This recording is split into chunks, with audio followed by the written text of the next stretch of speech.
Carl Edwards has only led 6 laps. He's in the chase. What about your thought? I think, look at Jamie McMurray right now. He's been on a really hot streak, had another good qualifying effort. Maybe he can make it. I think the only way Biff falls out is if he has some kind of an engine problem or something like that. That could happen. And, you talk about Mark Martin on the front. He has 5 wins at Michigan, where we go next. So this could determine how well some of those guys just hang around at that race. And it'll be fun, too, to see how these guys start to play their strategy. Whether you want to take a chance at the end of the race and gamble on fuel. These 4 races will be really ripped apart and analyzed as far as how these crew chiefs want to run their races as we wind the laps down. I don't know about you, but Mark Martin's going to have to pick up the pace here in the next couple of weeks. I mean, that was the worst Watkins Glen race I've ever seen him have, for sure. He's got to somehow get up on the stick and pull off some good speed and be competitive, and I just don't know if that's going to come. The guy I'm concerned about, obviously, is Mark at this point. Do you get a sense of the chase drivers or the guys jockeying for position, Robby, when you're out there? I mean, can you tell guys who are safely in or guys who are just scrambling, anything they can do to get that last spot? Well, I think, like they said, strategy is going to be really important.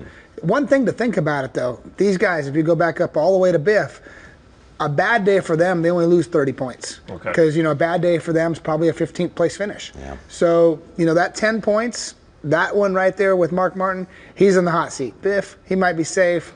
And then it's really going to be interesting for that 13th, 14th, 15th position. Yeah, Dale Earnhardt Jr. on the outside, way outside, looking in. So your thoughts on Michigan? You got a winner in mind? Well, you mentioned Dale Earnhardt Jr. He needs something good to have happen, that's for sure. But I've got to go with a Roush Fenway car up here. I like what they've done over the past 3 or 4 weeks. I would say it's either Kenseth it's either Biffle or Carl Edwards, but I'll go with Biffle. Biffle, okay.